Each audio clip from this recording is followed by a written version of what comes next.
عمرك سمعت كلمة فوركس؟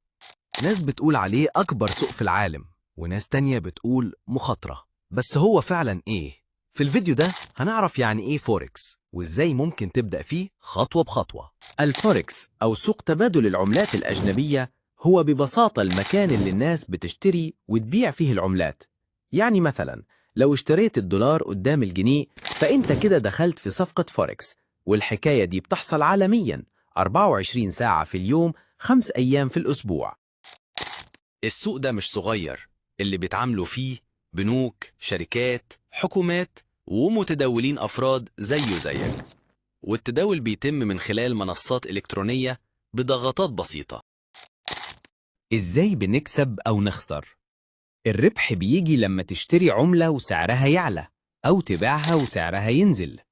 بس خد بالك، زي ما في ربح في مخاطرة، وعشان كده لازم تتعلم وتفهم قبل ما تبدأ بأي قرش. تبدأ منين؟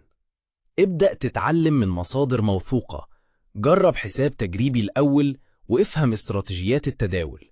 وخليك دايما فاكر، التعليم قبل الاستثمار. لو استفدت من الفيديو ما تنساش تدعمني بلايك واشتراك، وفعل الجرس عشان يوصلك كل جديد عن التداول والاستثمار. واكتب لي في التعليقات ايه أكتر حاجة عايز تعرفها عن الفوركس.